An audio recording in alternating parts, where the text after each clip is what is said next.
제가 2주에 걸쳐서 영혼을 건강하게 하는 습관 또는 영혼을 행복하게 하는 습관이 무엇인지를 말씀을 드렸습니다. 특별히 지난 주간에 여러분들이 그런 얘기를 나눴다고 하시더군요. 아사주생, 내가 죽어야 주님이 산다.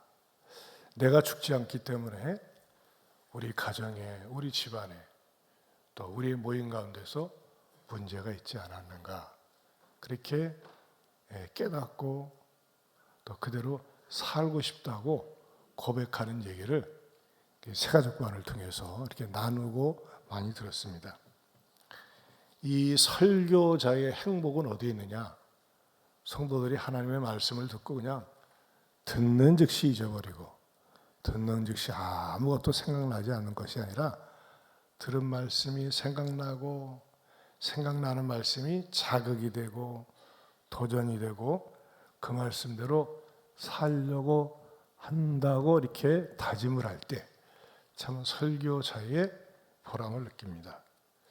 그야말로 저도 그렇고 여러분도 그렇고 바울처럼 우리 평생의 과제, 평생의 습관은 성품의 습관입니다. 성품.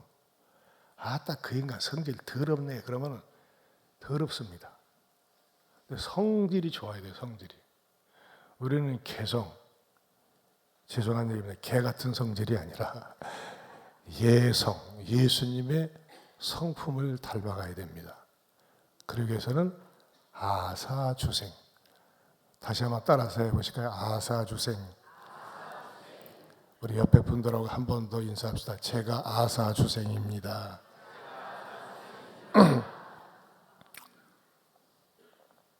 여러분, 많은 사람들이 추구하는 게 행복입니다. 그 행복하기 위해서는 갖춰야 될 여러 가지 조건들이 있습니다만은 그 중에 하나가 제일 중요한 게 건강입니다. 건강. 이것은 영적인 건강에도 해당됩니다. 하지만은 많은 사람들이 남이 부러워하는 것을 다 가지고 있고 또 행복하다고 남들은 평가하는데 자기 자신은 행복하지 않아서 불행을 선택하는 경우도 종종 봅니다. 아니, 저 정도 재산이 있는데, 저 정도로 유명한데, 저 정도로 쓰임받는데 뭐가 아쉬워서, 뭐 때문에 그까짓 거 못 참고 극단의 선택을 하는가, 그렇게 얘기할 수가 있습니다. 여러분, 그리스도인들이 누릴 수 있는 행복은 매일 말씀을 읽고 예배 생활에 빠지지 않고 더 나아가서 내가 죽고 주님과 동행하면서 살면 찬송과 가사에 나와 있는 대로 초막이 되었건 궁궐이 되었건 내 주 예수 모신 것이 그 어디나 천국이라고 고백할 수 있습니다. 여러분들 고백할 수 있으십니까? 그렇다면 복받은 사람이에요. 근데 여기 수준에 머물러서는 안 된다는 것입니다. 그냥 좋다 이것으로만 머무르게 된다면 고인 행복이 됩니다. 행복이 고여 있습니다. 무엇이든지 고여 있으면요 어떻게 될까요? 썩게 되어 있습니다. 이것을 흘러 넘치게 해야 됩니다. 그 흘러 넘치게 하는 것이 무엇입니까? 바로 오늘 바울이 가르쳐준 말씀의 내용입니다. 그 내용이 어디에 나와 있느냐? 3절 말씀을 다시 한번 같이 읽어보겠습니다. 같이 읽어봅니다. 뜻을 풀어 그리스도가 해를 받고 죽은 자 가운데서 다시 살아나야 할 것을 증언하고 이르되 내가 너에게 전하는 이 예수가 곧 그리스도라 하니. 거기다 줄을 치세요. 다시 살아나야 할 것을 증언하고 그랬습니다. 증언하고. 즉 증언하는 삶이 어떤 삶일까요? 가장 가치 있는 삶이라고 하는 것입니다. 우리는 어디서 굉장한 것을 보았다 할 때는 얘기하지 않고서는 견딜 수가 없습니다. 왜? 굉장한 것을 보았기 때문에. 굉장한 것을 경험했을 때도 그것을 말을 하게 됩니다. 여러분, 증언과 관련돼서 비슷한 말이 있습니다. 목격이라는 말이 있습니다. 목격. 전에는 차를 타고 가다 보면요, 현수막이 붙어 있습니다. 뭐냐 뭘 모시에 주로 새벽이나 한밤중에 교통사고가 나는데 목격자를 찾습니다. 사고 현장을 목격하신 분 연락 주시면 후사하겠습니다. 그렇게 이야기합니다. 그렇죠? 왜? 그 목격자가 필요하기 때문에. 요즘은 그런 현수막 거의 없습니다. 본 적이 없어요. 그렇죠? 왜 그렇죠? CCTV를 다 잡아냅니다. 딱. 그래서 우리 교회 경찰관이신 어느 집사님이 요즘은 경찰들이 별로 할 일이 없대요. 왜? 뭐만 앉아서 CCTV만 확인하면 된답니다. 범인이 나타났다고 하면 다 동선이 잡히기 때문에 참 그야말로 좋은 세상 되었습니다. 이게 목격자는요, 그냥 본 것을 내가 뭐냐, 무엇이에 뭘 봤습니다. 얘기하면 되는 거예요. 그러나 증언은 좀 다릅니다. 증언은 내가 본 사실에 대해서 또 경험한 것에 대해서 확신하는 것에 대해서 그 내용을 좀 더 자세하게 진술하는 행위가 바로 증언이라고 하는 것입니다. 그렇다면 오늘 본문을 통해서 바울은 증언을 하는데 어떻게 증언하는 것일까요? 그 3절에 보면 뜻을 풀어 그랬어요. 뜻을 풀어. 한번 따라서 합시다. 뜻을 풀어. 뜻을 풀어줍니다. 그래서 뜻을 푼다는 말은 헬라어 동사의 뜻은 활짝 열다라는 의미입니다. 지금 바울은 2차 그 전도 여행으로 어디로 가 있는 겁니까? 데살로니가로 들어가 있습니다. 데살로니가에 가서 뭘 찾았습니까? 유대인의 회당을 찾았습니다. 빌립보에서는 없었습니다. 데살로니가는 그때 당시에 중견 도시에 속합니다. 지금도 그리스의 데살로니가라고 하는 지명이 여전히 있습니다. 이 데살로니가 회당에 들어가서 어떤 일을 하느냐? 마침 그 회당에서는요, 정기적으로 모일 때마다 구약 성경을 읽었습니다. 여러분, 지금은 우리가 쉽게 성경을 구입하지만 옛날에는 성경을 구입하지 않았어요. 구입을 못했습니다. 너무너무 귀한 것이기 때문에 한 군데 보관하고 전체는 데서 읽었습니다. 그래서 소위 양피지 두루마리에다가 일일이 손으로 필사를 해가지고 적어놓은 것을 일주일에 한 번씩 모일 때마다 회당장이 읽어줬습니다. 그 양피지 사본이 어떻게 되어 있느냐? 이렇게 되어 있습니다. 보면요, 저렇게 말이죠. 다 손으로 히브리어로 이렇게 기록을 한 내용입니다. 또 다른 장면을 보면은 이렇게 두루마리로 만들어 가지고서 해서 읽습니다. 읽은 다음에 회당장이 이렇게 광고를 합니다. 여러분, 방금 성경을 읽었는데 이 말씀을 통해서 깨달은 분, 이 말씀에 대해서 더 자세히 알고 있거나 설명해 주실 수 있는 분 계세요? 하고 이렇게 물어봅니다. 그럼 제가 그 말씀에 대해서 이렇게 은혜를 받고 깨달았습니다. 그러면 그럼 나오셔서 방금 읽은 말씀에 대해서 좀 이렇게 뜻을 풀어 주시겠습니까? 그런 배경 속에서 바울이 전혀 낯선 데살로니가 회당에 가서 뜻을 풀기 시작했다고 하는 것입니다. 이것에 대한 시작은요, 예수님 당시에도 예수님도 그렇게 하셨고, 이 사도행전 13장 14절에서 15절에 보면 이렇게 표현을 하고 있습니다. 같이 봅니다.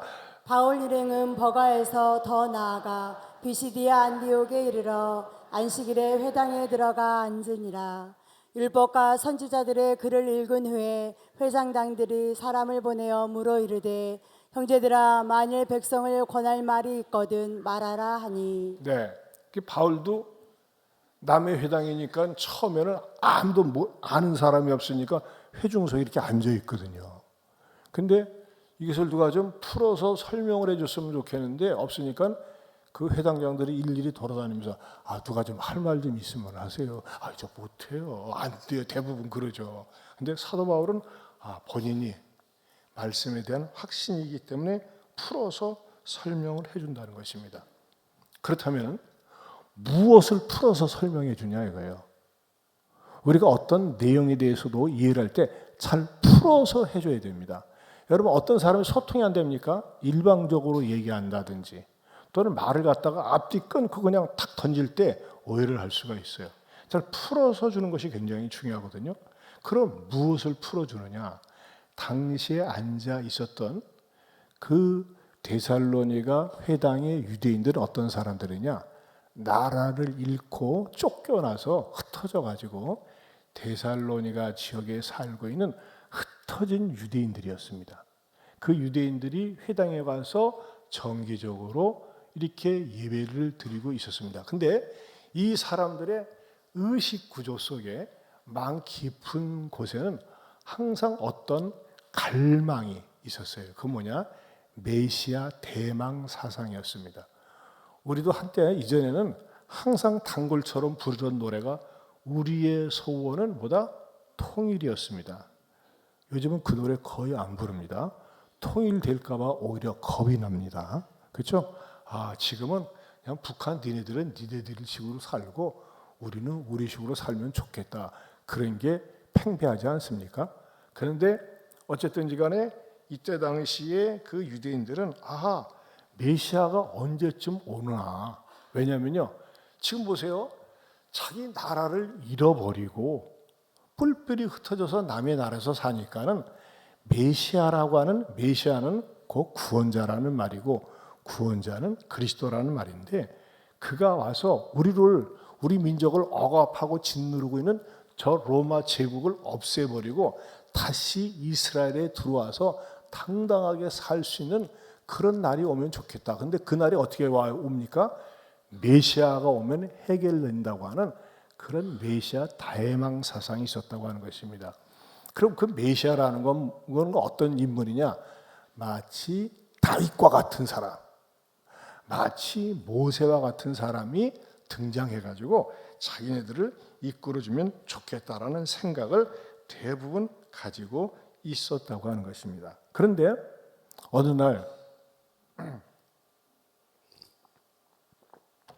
유대인들이 알고 있는 예수는 어떤 예수였냐? 예수가 갑자기 출현해가지고 자기가 메시아라는 거예요. 자기가 구원자라는 겁니다. 근데 유대인들은 이해가 안 됐어요. 가만히 보니까 이렇게 학벌도 신통치 않아요. 어디서 공부했다는 흔적이 없어요. 그리고 이 지성인 유대인들이 볼 적에는 공부한 유대인들이 볼 적에는 예수가 제자들이라고 데리고 다니는데 제자들이라고 하는 수준이 거의 똘마니 수준 같아. 왜냐? 거의 모든 제자들이 어부 출신들입니다. 공부한 것도 없어요. 그리고 12명을 데리고 다니면서 특이한 건 해요. 생전 고쳐줄 수 없는 난치병자들을 고쳐주고 어렵쇼. 어머나 죽은 자도 살려줬대네. 이런 얘기도 들었어요. 죽은 자도 살리고 난치병자도 고쳐줄 정도면 뭔가 좀 하겠거니 생각을 했는데 예수가 사역을 하다 말고 예루살렘 성에 입성을 하는데 그동안에 예수님이 행한 많은 그 기적과 표적들 때문에 예수님이 예루살렘에 입성하는 걸 보고 막 흥분이 돼서 막 호산나 다윗의 자손이여 막 소리쳐 외칩니다. 근데 예수님이 그때 당시에 그 분위기에 걸맞게 백마 타고 왔으면 얼마나 멋지겠어요. 근데 어린 나귀 새끼 타고 말이죠. 잘못하면 나귀 새끼가 주저앉습니다. 그걸 타고서 오는 걸 보니까 아이고 이거 완전히 코미디네. 이렇게 생각할 정도로 예수님은 말이죠. 사람들의 눈에 볼 적에는 이상하게 메시아 치고는 초라하기 짝이 없더라 이겁니다. 그리고 세상을 구원하러 왔다고 하는 메시아가 그를 잡으러 온 로마 군병들에게 무기력하게 체포를 당하고 맙니다. 그리고 로마에 대해서 단 한 번도 공격적인 말도 할 줄도 모르고 하지도 않고 오히려 로마 군병들에게 중죄인으로 고문을 당하고 십자가에 비참하게 못 박혀 죽임을 당하고 맙니다. 이것이 대부분 모든 유대인들이 알고 있는 예수에 대한 짧은 생애였습니다. 그런데 예수님이 십자가에 못 박혀 죽음을 당할 때 열심히 예수님께 빌붙어 가지고 쫓아다녔던 12명의 제자들이 다 도망갔습니다. 다 도망가고 숨었습니다. 그러면 그렇지 뭐 지들이 얼마나 오래 가려고 그렇게 생각을 했는데 어느 날 그 겁쟁이들 도망가서 숨었던 제자들이 딱 나타나더니 담대하게 활기있게 외치는 거예요. 예수는 죽음을 정복하고 부활했다. 그리고 우리와 함께 하신다 하면서 막 외치고 전도하고 다니는 겁니다. 그것에 가장 열받았던 사람이 누구냐? 바로 바울이었습니다. 아니 무슨 예수가 죽었다가 살아났다고? 말도 안 돼 하면서 이 바울도 열이 받쳐가지고 예수 믿는 사람들을 잡아다가 가두고 고문하고 스데반을 죽게 하는데 앞장섰다고 하는 것입니다. 그리고 그들을 해체시키려고 하다가 담에색 가다가 마침내 예수님이 대낮 가운데 나타나서 사울아 사울아 내가 어찌하여 나를 박해하느냐라는 음성을 듣고 꼬꾸라졌다고 하는 것입니다. 그리고서 바울은 자기가 그 이후로 정말 예수님을 인격적으로 만난 다음에 전도자가 된 사실에 대해서 이렇게 풀어서 쭉 설명을 했다고 하는 것이죠. 특별히 그리스도가 해를 받았다는 말은 고난을 받았다고 하는 것입니다. 왜 그리스도가 고난을 받으셔야 했는가? 그것은 예수님이 이 땅에 오신 목적은 단순히 정치적인 구원자가 되기 위해서 오신 것이 아니라는 것입니다. 세상적인 세속적 구원자가 되기 위해서 오신 것이 아니고 더더군다나 유대인만을 해방하기 위해서 오신 구원자가 아니라 예수님께서 오신 목적은 전 인류를 구원하기 위해서 이 땅에 오셨다고 하는 것입니다. 그렇다면 전 인류에게 필요한 구원은 무엇일까요? 그것은 바로 죄로부터의 구원이라고 하는 것입니다. 죽음으로부터의 구원이라고 하는 것입니다. 이 죄의 문제를 해결하기 위해서는 죄 없는 인간이 와야 되는데 우리 하나님께서 이 땅에 죄 없는 인간이 있는가 두루 살펴봤는데 1도 없었다고 하는 것입니다. 그래서 이 죄 문제를 해결하기 위해서 보내주신 분이 바로 예수님이고 예수님은 죄가 없는 분이지만 죄인과 더불어 살았고 죄인을 위해서 살았고 마침내 죄인을 위해서 죽으셨다고 하는 것이죠. 그리고 죽고 끝난 것이 아니라 마침내 죽음을 정복하고 부활하셨습니다. 이분이 바로 예수 그리스도이십니다. 믿으십니까?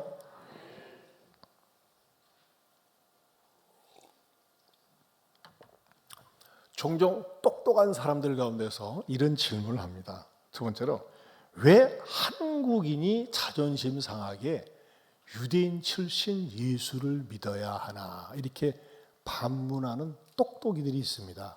그렇죠? 굉장히 똑똑한 질문입니다. 그렇지 않습니까? 아니 뭐 종교 사대주의 사상을 가졌어. 왜 우리가 먼 나라 이스라엘 사람 출신 그 예수를 믿어야 돼? 그렇게 얘기합니다. 그렇죠?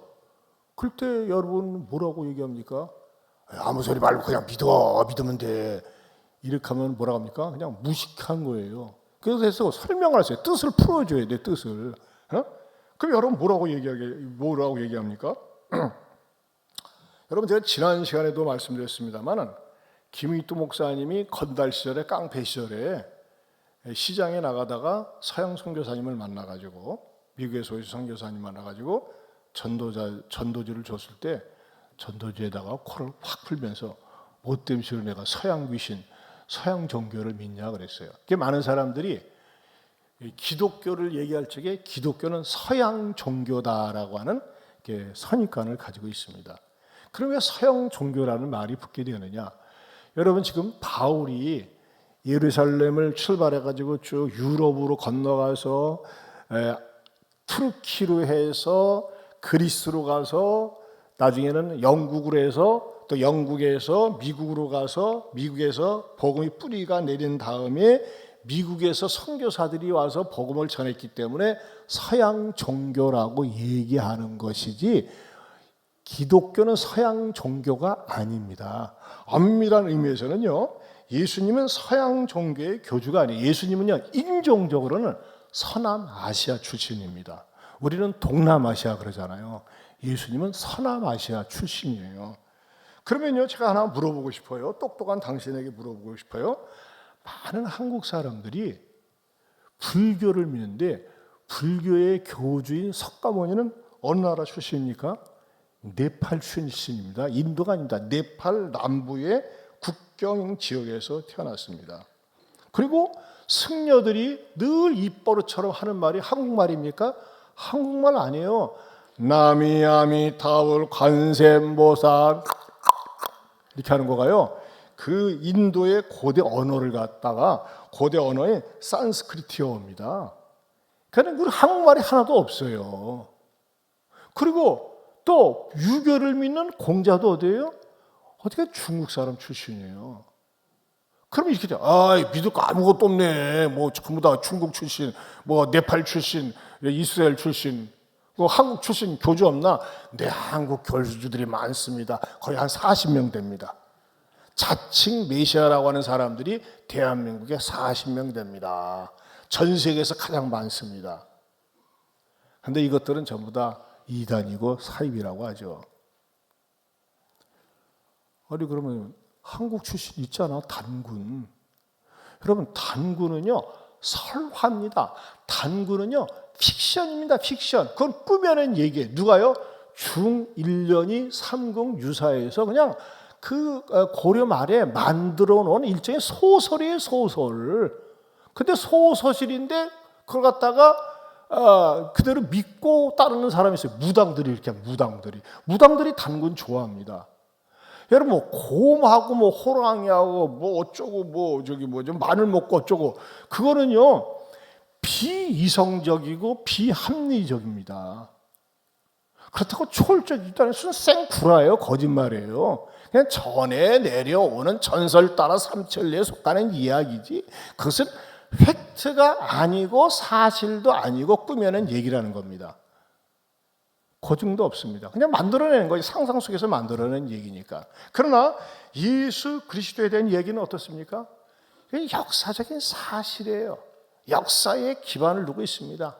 AD와 BC가 뭡니까? AD 아노 도미니, BC 비포 크라이스트 그렇다고 하는 것이죠. 자, 그러면요. 또 이제 이렇게 또 이제 따지게 됩니다. 그럼 왜 하필이면 유대인 출신입니까? 한국 사람 중 하나 뽑아 쓰지. 그럼 어디까지나 하나님의 주권에 속합니다. 우리가 터치할 문제가 아닙니다. 하나님의 주권 속에서 하나님의 섭리 가운데서 유대인을 통해서 구원자로 하나님이 보내시기로 작정을 하셨다고 하는 것이죠. 그 부분에 대해서는 우리가 뭐라고 터치할 부분이 아니라고 하는 것이죠. 내가 나를 통해서 자녀들이 태어났으면요. 그것도 내 자녀지. 그걸 어떻게 달리 설명할 방법이 없어요. 너는 내 자식이야. 네가 아니라고 해도 너는 내 자식이야. 뭐 달리 왜 나를 낳았나요? 내가 너를 낳았냐? 네가 나왔지. 그렇게 설명하는 것밖에 없어요. 마찬가지로 그것에 대해서 우리가 논할 바가 아니고 어디까지나 이겁니다. 왜? 인종적으로 이스라엘 사람, 이스라엘이나 유대인이나 같은 말입니다. 그것을 우리가 믿느냐 그게 아니라 하나님의 주권 속에서 구원자를 이스라엘 사람들을 통해서 보냈다고 하는 것입니다. 그런데 또 이렇게 발문할 수 있습니다. 누가 나를 구원해달라고 했느냐 이겁니다. 사람들이 그런 질문합니다. 누가 전 인류를 구원해 달라고 했습니까? 우리가 지금 구원을 필요로 하느냐 이거예요. 이 당시에는요 구원이 절박했어요. 생각을 해보세요. 로마의 압제하에 있었어요. 우리도 일제하에 뭐 36년, 35년이라고 하지만 그 있었어요. 얼마나 이 정치적인 해방을 필요로 합니까? 그러나 지금은요 어느 누구도 정치적으로부터 해방을 필요로 하지 않습니다. 그러나 민주주의 국가에 살건 무슬림 국가에 살건 공산주의 국가에 살건 어떤 한 사람도 단 한 명도 예외가 없이 필요로 하는 구원이 있습니다. 그게 뭡니까? 죄로부터의 구원입니다. 따라서 합시다. 죄로부터의 구원. 이건요 이방인이건 유대인이건 상관없이 모든 사람도 예외 없이 죄로부터의 구원입니다. 인류의 조상 아담과 하와가 하나님께 불순종함으로 말미암아 모든 인간에게 전이된 그 죄의 문제를 인간에게서는 해결할 수 있는 방법이 전혀 없었습니다. 왜? 모두가 죄인으로 태어났기 때문에 그렇습니다. 그런데 하나님께서 예수님을 동정녀 마리아의 몸을 통해서 죄 없는 하나님의 아들로 이 땅에 태어나셔서 죄 있는 인간을 위해서 살다가 죄 있는 인간을 위해서 죽도록 하신 것입니다. 그리고 만약에 예수님께서 십자가에서 죽으시고 그것으로 끝났다고 하면 우리도 그냥 그 정도밖에 되지 못합니다. 그러나 예수님께서 부활하심으로 말미암아 우리들에게 영원한 산 소망이 되신 것입니다. 이것을 성경에서는 로마서 4장 25절에 이렇게 말씀하고 있습니다. 같이 보겠습니다. 예수는 우리가 범죄한 것 때문에 내중 십자가에 죽으시고 또한 우리를 의롭다 하시기 위하여 살아 부활하셨느니라. 네, 우리의 범죄한 것 때문에 죽으시고 우리를 의롭다 하기 위해서 살아나셨다. 이게 기독교의 가장 핵심적인 교리입니다. 우리를 위해 죽으시고 나를 의롭다 하기 위해서 살아나셨다. 만약에 예수님께서 죽는 것으로 끝나버렸다면요, 우리의 끝도 마지막도 죽음으로써 다 끝나버립니다. 그냥 허무합니다. 그럼 만약에 예수님이 십자가에서 죽고 끝났다고 하면요, 종교 평준화가 이루어집니다. 솔직히 해서요, 죽고 끝났다면요, 아무거나 믿어도 돼요. 아무거나 믿어도 되고 안 믿어도 됩니다. 죽으면 끝나는데 그렇지 않겠어요? 그러나 모든 종교 교주들이 뛰어넘지 못한, 극복하지 못한 문제가 있습니다. 죽음의 문제예요. 그러나 예수님은요, 죽음을 정복하고 3일 만에 부활하셨습니다. 이것이 기독교 신앙에 있어서 얼마나 중요한 진리면서 핵심 교리인지 모릅니다. 예수님께서 죽으시고 부활하심으로 말미암아 죄인된 우리를 의롭다고 하는 것을 정당화시켰다고 하는 것입니다. 그래서 우리가 그 예수님을 믿으면 저도 그렇고 여러분도 그렇고 언젠가 영원히 썩지 아니할 몸으로 부활합니다. 믿으십니까? 이것이 우리의 신앙입니다. 이 신앙을 그렇게 유대인들에게 설명하고 가르치는데 배타적이 된 거예요. 안 믿는 거예요. 편견을 가지고 있는 거예요. 그러니까는 하나님께서 방향을 돌리셨어요. 니네들이 그리 거부를 하니까 이방인에게 돌린 거예요. 그것에 대해서 로마서 11장 11절 말씀 같이 보겠습니다. 그러므로 내가 말하노니 그들이 넘어지기까지 실족하였느냐? 그럴 수 없느니라. 그들이 넘어짐으로 구원이 이방인에게 이르러 이스라엘로 시기나게 함이니라. 네, 넘어졌다는 건 뭐예요? 예수님을 거부하다 보니까는 이 사람들이 거부하면서 넘어지게 된 거예요. 다 낮아빠지게 된 거예요. 근데 그러면서 구원이 이방인에게 넘어가니까는 시기가 나는 거예요. 아니 가만있어 봐.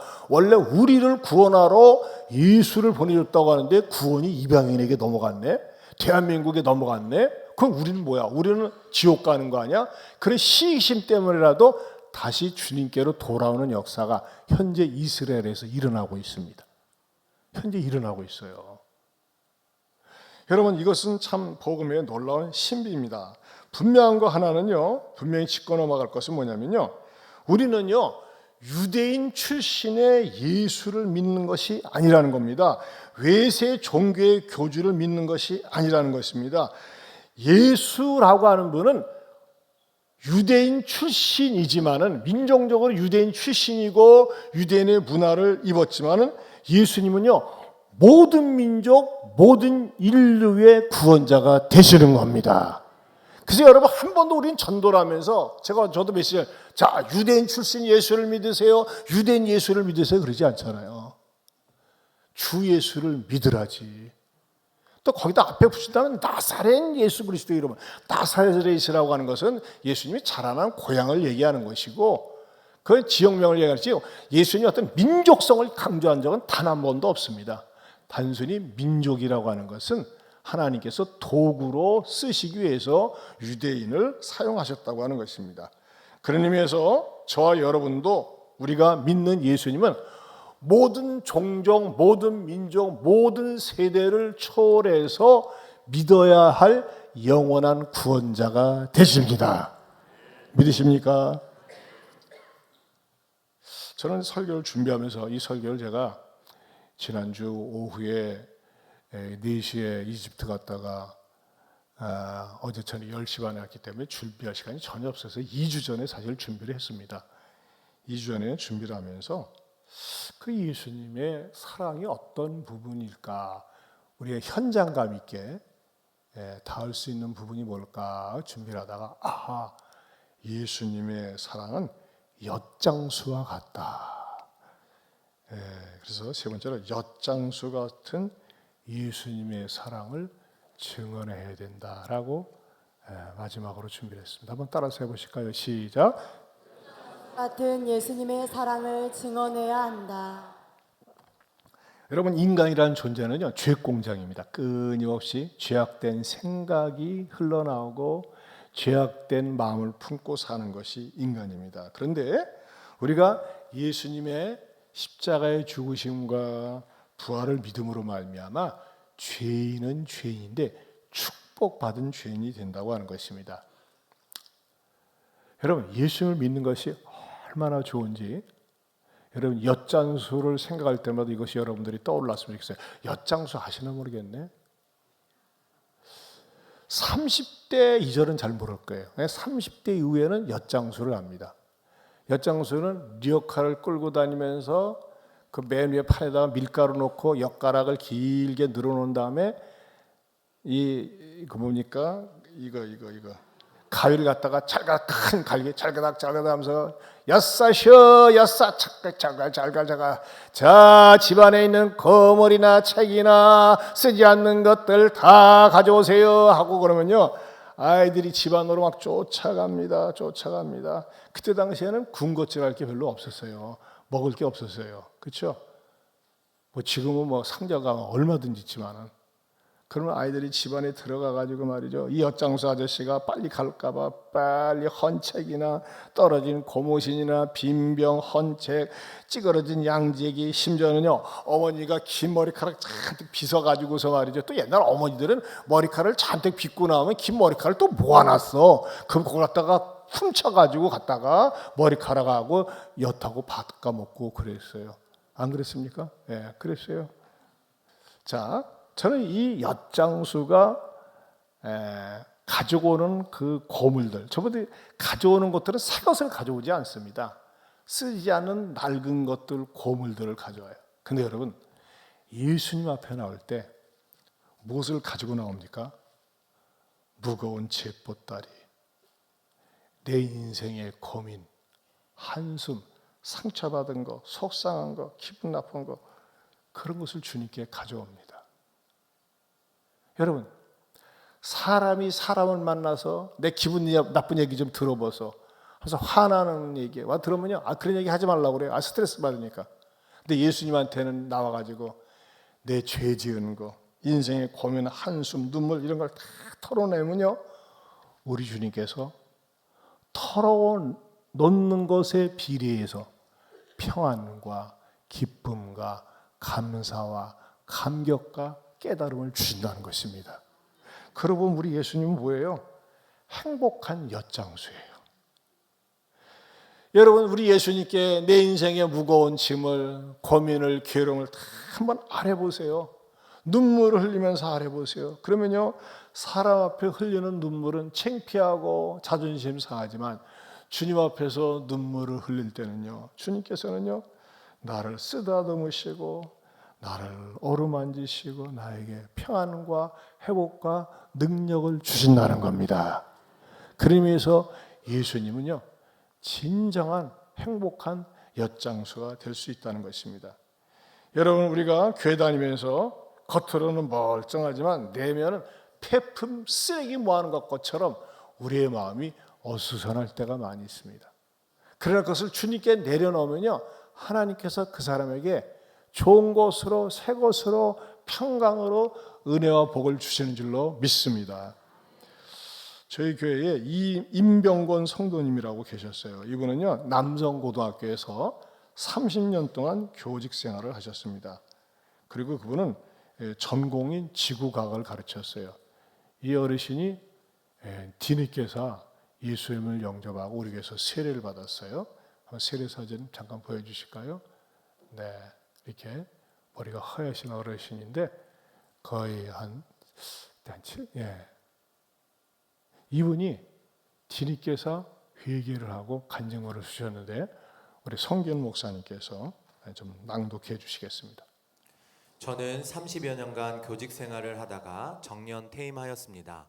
전공인 지구과학을 가르치다 보니 진화론보다는 오히려 신비하고 끝없는 넓은 우주를 창조하신 신이 분명히 있어야 될 것이라 생각했습니다.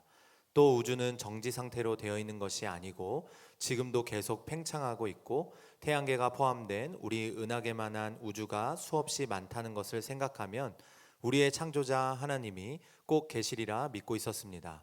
그런데 이 전지전능하신 하나님이 계시다는 것을 생각하면서도 웬일인지 교회에 나가고 싶은 생각은 없었고 집안 식구나 간혹 친구에게서 교회에 나가보자는 말만 들어도 아무 이유 없이 거절해 버렸습니다. 그리고 술과 담배를 억세게 좋아해서 집에 일찍 들어간 일이 거의 없이 작년 시절을 보냈습니다.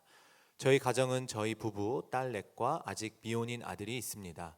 아내는 예전부터 익산의 모교회에서 열심히 신앙생활을 하고 있고 결혼한 네 딸들도 부부는 물론 외손주들과 막내 아들도 다 교회 생활을 하고 있습니다. 그런데 참 별일이지 저만 유일하게 교회를 다니지 않고 있었습니다.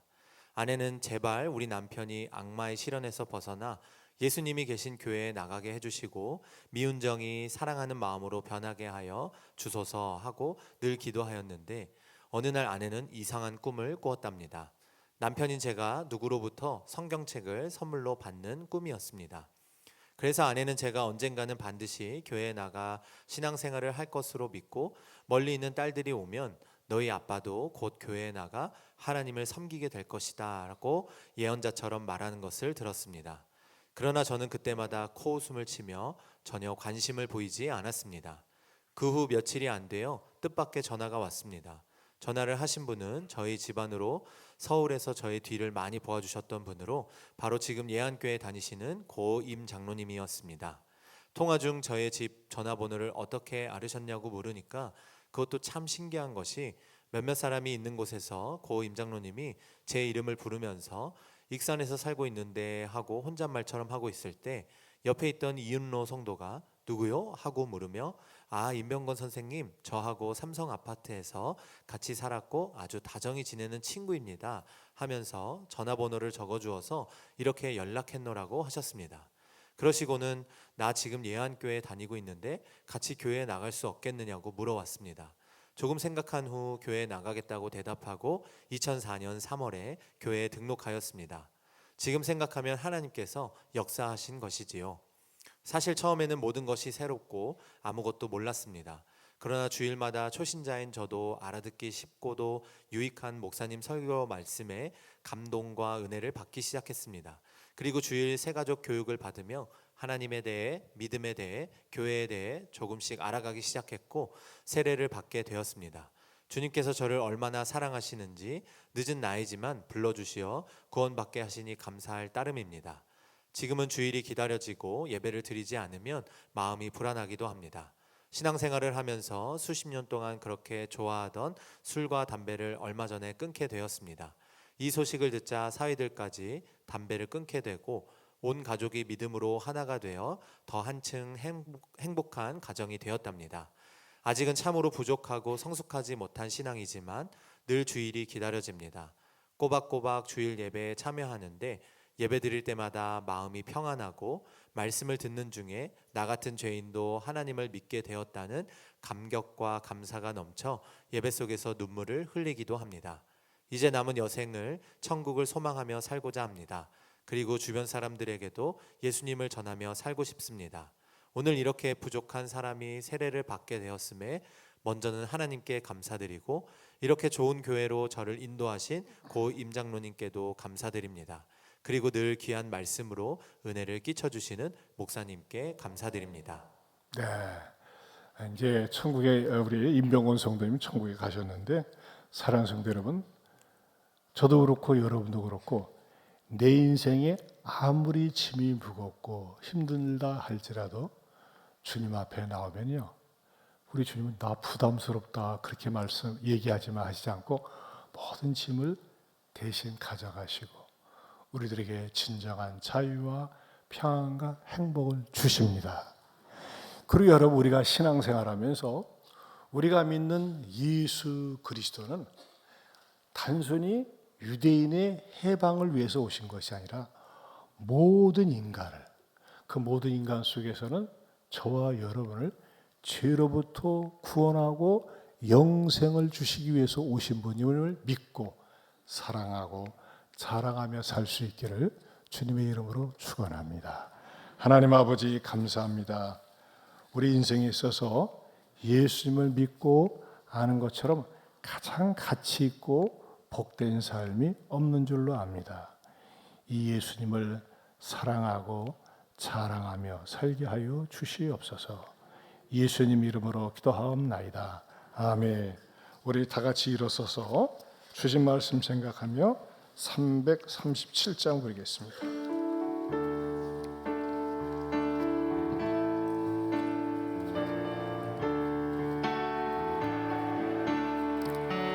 내 모든 시험 무거운 짐을 주 예수 앞에 아뢰이며 그 짐에 쌓인 날 돌아보사 내 근심 모두 맡으시네.